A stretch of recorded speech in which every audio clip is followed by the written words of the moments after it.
Assalamualaikum warahmatullahi wabarakatuh.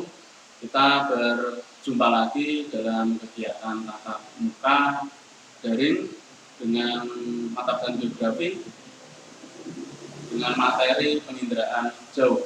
Di pertemuan sebelumnya kalian sudah mempelajari tentang peta, dan di tatap muka sebelumnya kalian juga sudah menyaksikan video yang saya share di MS Team, yaitu tentang sekilas tentang penginderaan jauh, mulai dari apa itu penginderaan jauh, pengertian penginderaan jauh, komponen-komponen penginderaan jauh, macam-macam atau jenis-jenis citra, baik citra foto maupun citra foto, bagaimana menginterpretasi citra dan manfaat citra penginderaan jauh.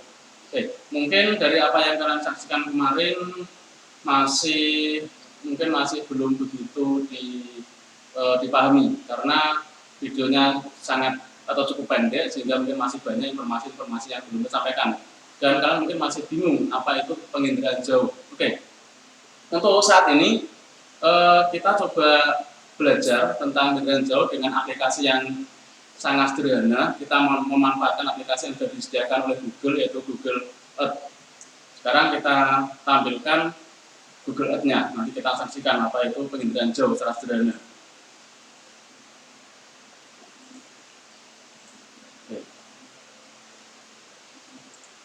Sekarang kita lihat, nah ini adalah penampakan bumi kita. Sekarang kita cek apa itu penginderaan jauh. Oke, kita lihat, ini adalah pulau atau negara Indonesia. Kalau kita lihat, ini direkam dari satelit.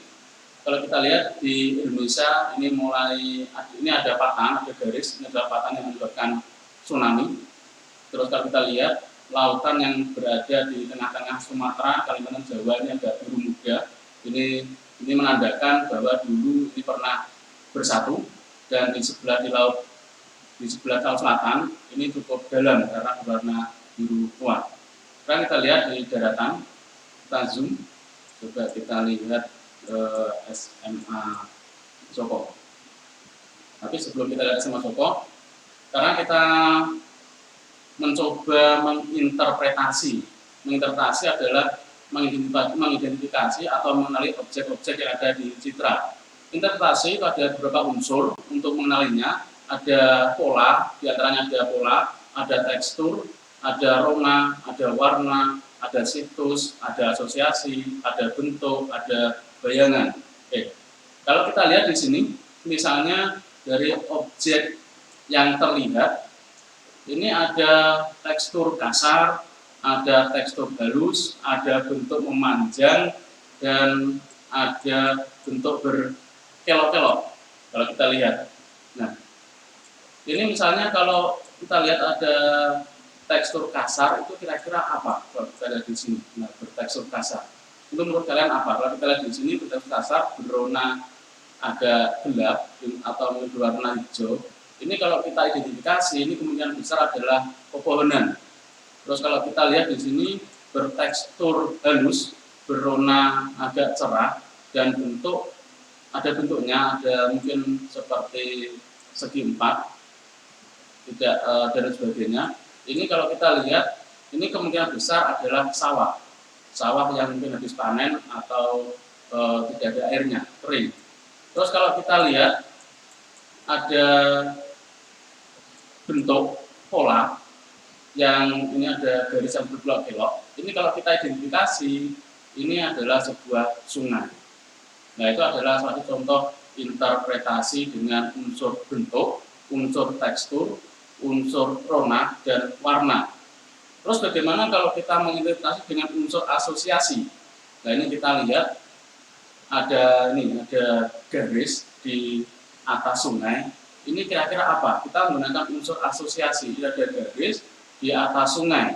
Ini kira-kira apa? Biasanya kalau ada garis atau sungai, ini merupakan jembatan. Nah, kita menilai jembatan karena ada sungainya, itu merupakan unsur asosiasi. Terus kalau kita lihat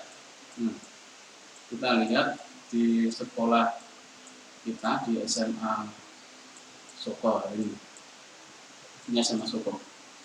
Nah, kita lihat ini di SMA Soko. Kita coba menggunakan unsur yang lain, misalnya unsur bentuk atau pola. Ini ada pola memanjang. Nah, pola memanjang ini kira-kira kita kenali sebagai apa? Kalau pola memanjang, terus teksturnya halus, ini kemungkinan dan ini bisa diidentifikasi atau bisa disebut atau disimbolkan adalah sebuah jalan raya yang beraspal.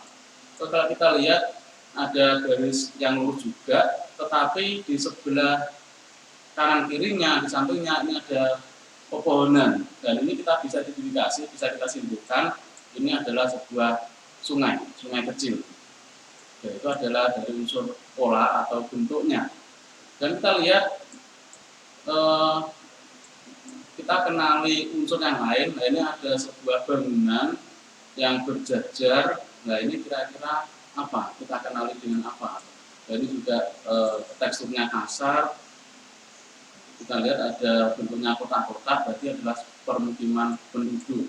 Kalau di sini ada lapangan, ada gedung yang berjejer, dan ini kita kenali sebagai sebuah sekolah. Terus ada lagi kalau kita lihat, kita geser ke Soko. Nah, ini ada bangunan yang berjejer, dan ini kita kenali sebagai apa kira-kira? Nah, kalau di masa Soko sudah pasti tahu pasar, tapi kalau mungkin kita cari tahu di daerah lain, tempat lain, nah ini kemungkinan besar adalah pasar. Nah, ini ada masjid dengan kubahnya. Nah, kita lihat ke Bojonegoro. Kita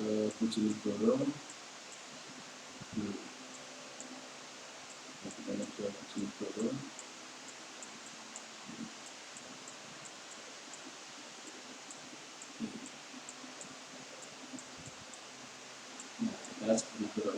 Ini juga mungkin kita menggunakan unsur asosiasi. Ini ada sebuah objek, ada mungkin tidak sebagai pepohonan. Ini objek apa kira-kira? Nah, kita lihat, oh ternyata ada kotak kecil-kecil. Nah, ini kira-kira adalah sebuah bis, dan ini ada lahan yang cukup luas. Ini kira-kira apa kalau menggunakan unsur asosiasi? Ini adalah sebuah terminal. Oke. Terus kita lanjut lagi, lah ini ada juga garis yang memanjang. Terus kita lihat dengan menggunakan unsur asosiasi juga. Nah, ini ternyata ada gerbong yang memanjang. Oh, ini adalah sebuah stasiun. Oke, itu anak-anak sekilas tentang bagaimana kita belajar tentang mengenali objek, yaitu dengan menggunakan unsur-unsur interpretasi, pola, bentuk, jarak, dan sebagainya. Oke. Nanti Bapak akan share citra atau foto udara dari suatu daerah yang lain yang mungkin tidak kalian kenali, dan tugasnya adalah kalian menginterpretasi citra tersebut dengan menggunakan unsur-unsur interpretasi citra. Oke, itu anak-anak yang bisa Bapak sampaikan. Nanti tugasnya akan saya share di MS Team. Oke, demikian yang saya sampaikan kali ini. Tetap semangat, jaga kesehatan. Saya akhiri, Assalamualaikum warahmatullahi wabarakatuh.